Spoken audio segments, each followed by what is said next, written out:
oh. Uy. Baliit. Nilay. Nice. Sila.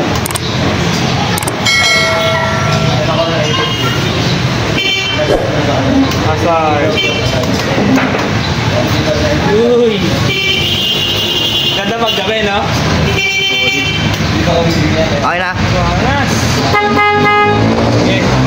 Yo, what's up mga kaboss amo? Welcome back dito sa ating YouTube channel. Ngayon nga pala mga kaboss amo ay mag-i-install tayo ng DRL dito sa ating motor, Microbike EXO 150 o mas kilala sa mga GY6 type na scooter. So ito yung kakabitan natin ngayon mga kaboss amo. Napakaangas ng motor na to. Sa Microbike lang po yan mga kaboss amo, EXO 150. So kaparehas po nito yung motor ko.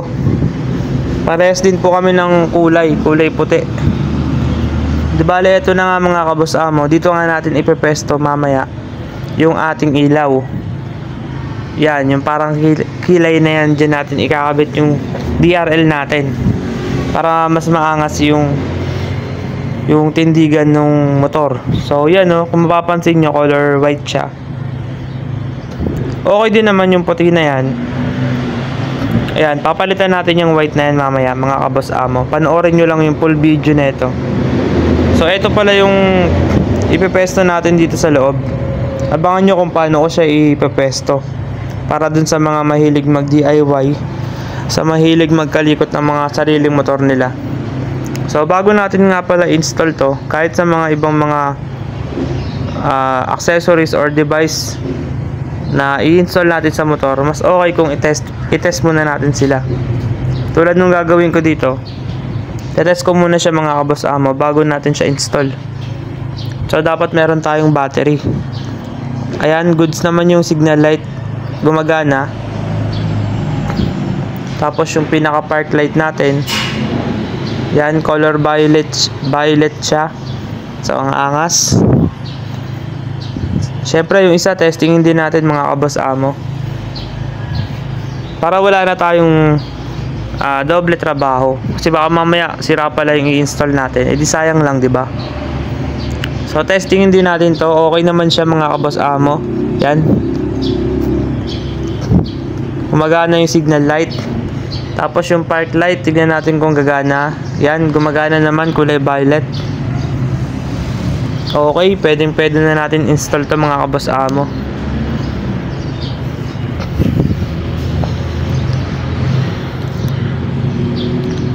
So eto na nga mga kaboss amo ang gagawin natin. Babaklasin natin tong headlight. Ayan, baklasin natin lahat to. So eto na, nabaklas ko na agad siya mga kaboss amo. Hindi ko na naipakita sa video. So kasi kailangan natin tong tanggalin lahat, pati yung pinaka headlight nya, kasi babaklasin natin yung lens mamaya. Doon kasi natin ipepesto yung mga ilaw natin. So tignan nyo ang gulo ng wirings nya mga kaboss amo. Mamaya ayusin ko na rin yan, sasabay ko na din siya. So eto na nga, inalis ko na siya dun sa pinaka pairings. So yung mismong headlight na lang yung natira dito mga kaboss amo. Kasi eto, tatanggalin natin yung, ihiwalay natin yung salamin dito sa pinaka headlight. Ito yung pinagtanggalan natin kanina.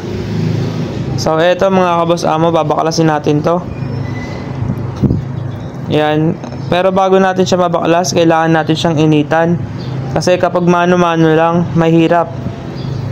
Kailangan papainitan mo yung mga part na merong pandikit, kasi meron pandikit sa loob to mga kaboss amo. Kaya ang gagawin natin, tutunawin natin muna yon, dahil pag hindi natin yun ininitan, napakahirap baklasin nito.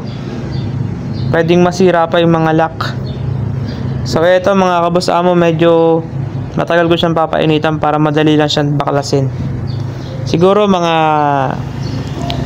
20 minutes pinaka ano na yun, pinakamatagal na yun. So depende pa rin kung sa 20 minutes ayaw pa rin niya mabaklas, edi initan nyo pa. Yan, bawat gilid. Lahat ng mga merong ano dyan. Merong mga pandikit dyan.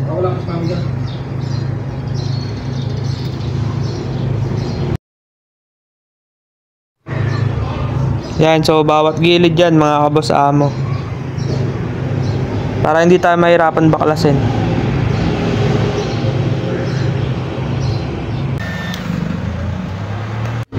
Alright, so yan mga kaboss amo, tapos na po natin siyang painitan. So ngayon naman ay unti-untiin natin iangat yung lens or hiwalay natin yung lens dito sa pinaka headlight nya. So gamit tayo ng flat screw na maliit lang para madali natin siyang makawit. Yan, so tiyaga-tiyaga lang dito mga kaboss amo kasi ito yung medyo mahirap na part sa pagtanggal ng lens. Pero matatanggal natin yan, tiyaga-tiyagain nyo lang. So pag hindi pa rin kaya talaga, painitan nyo pa ulit siya. Pero ito, papakita ko sa inyo kung paano ko siya binabaklas. Pakunti-kunti lang yung pagbaklas dito.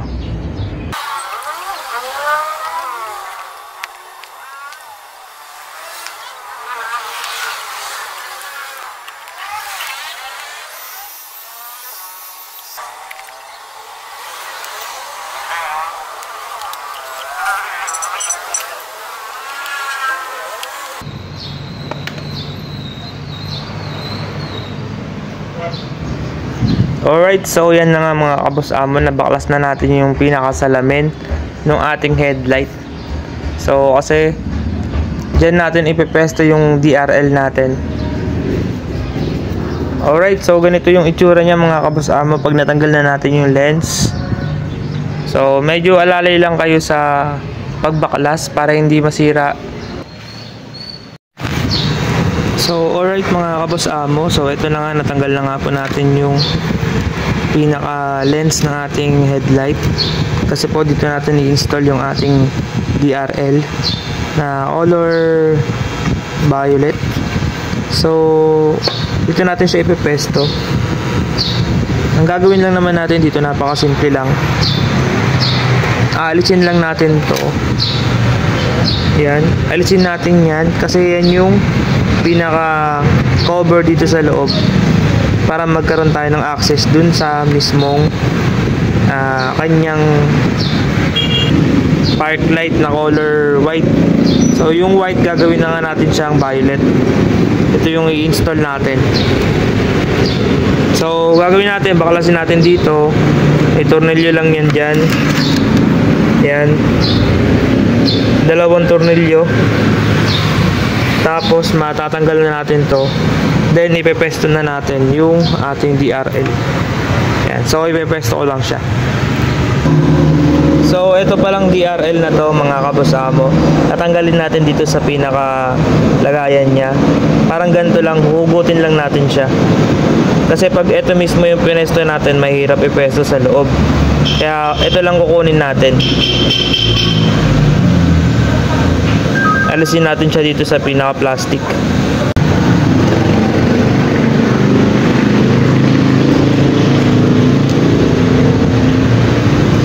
So yan mga kaboss amo, ito na po yung ating LED.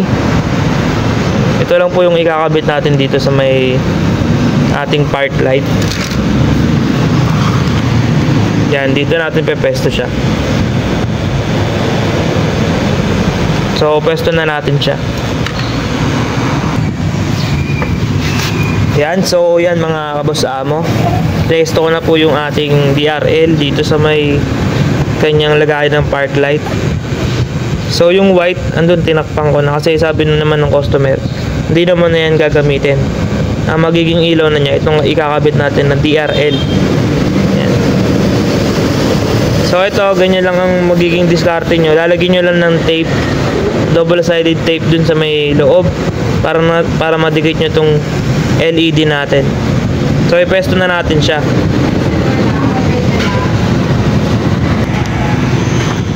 Alright mga boss, so ito yung kabila naman na kabilang park light natin. So kinabitan ko na rin siya ng DRL sa loob.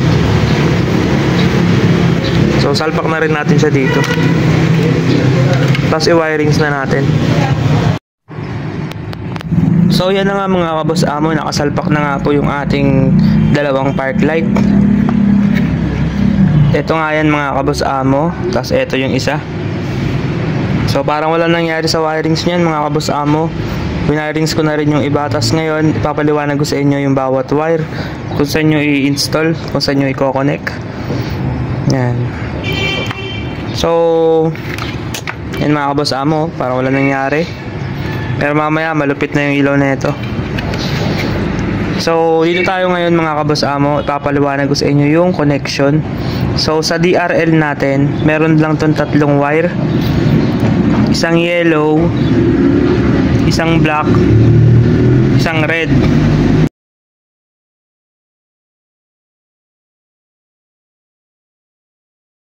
So unahin na natin yung black. So yung black sa DRL mga kaboss amo, ito yung ground, negative supply yan. So i-connect nyo siya dito sa black wire lang din. Ito kaboss amo, yung black wire na to na pinag-connection ko, dito yan galing, kinat ko na yan. So kinat ko na to. Ito yung sa stock na park light, yung color white. So sabi naman ng customer hindi na papaganahin yun, kaya kinat ko na siya. Okay, so wala na yung connection. Yung pinagputulan yan, ito yun, yung red tsaka yung black. So yung black nga, yung ground. Pero depende sa motor yan, minsan green ang ground. Pero ito, black. Dapat itetest nyo muna. Tapos yung red naman, ito naman yung positive ng park light. So meron ding red wire yung DRL natin. Ko-connect nyo lang din siya dito sa red wire ng stock na wirings. Yan, positive. So gagana na yung ano natin yan, park light natin yan, color violet na yan mamaya. Ganon din yung gagawin nyo dito sa isa. Yan o, yung red sa red, positive parehas. Yung black nanggaling sa DRL, sa black din, negative. Tapos meron na lang isang wire na natitira, yung yellow. Yung yellow wire na to, dinudungan ko siya ng wire. Yan, tapos pinadaan ko dito sa loob. Tapos nagbutas ako dito.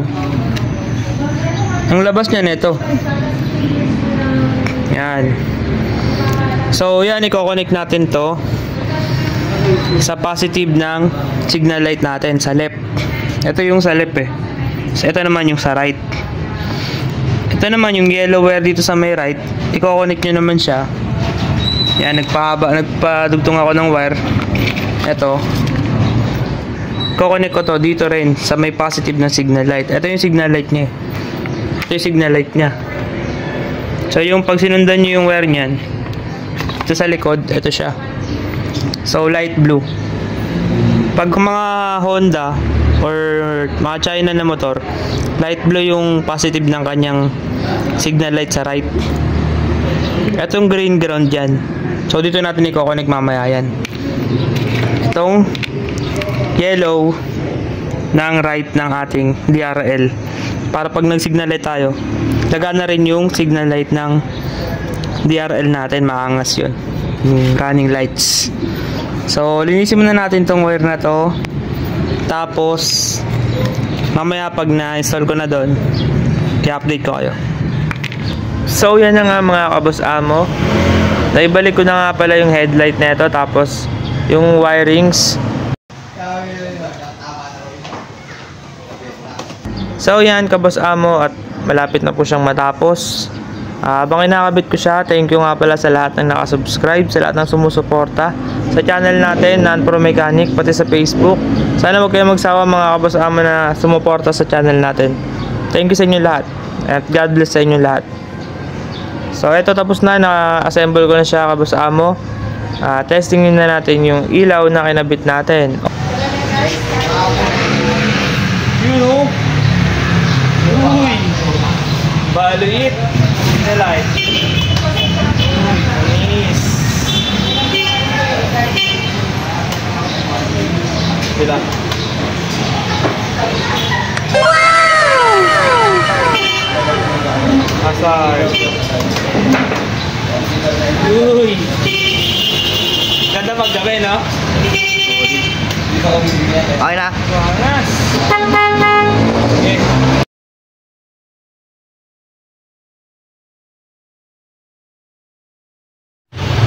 So ayun na nga mga kaboss amo, ganun lang po kasimple mag-install ng DRL or daytime running lights sa mga motor natin, lalo sa mga scooter. So yung iba kasi nagtatanong sa akin paano daw mag-install ng mga maangas na ilaw sa mga scooter. So ganun lang po yung diskarte kaboss amo, di ba? Napakadali lang. Doon lang natin ipepesto kung nasa nakalagay yung stock na park light ng motor natin.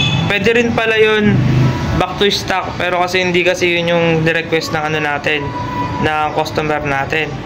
Kaya ano lang yung ginawa natin, stock wirings lang. Pero sa susunod kaboss amo, kapag may nag-request na back to stock, so violet gagawin nating white, pwede yun. So medyo mag-add lang tayo ng relay kapag ganun yung install natin. So yan yun, sa susunod pag may nagpagawa, ibablog rin natin yun. So thank you nga pala sa lahat ng tumapos ng video mga kaboss amo, at maraming salamat sa lahat ng sumusuporta. So yun lang, ingat mga kaboss amo, God bless.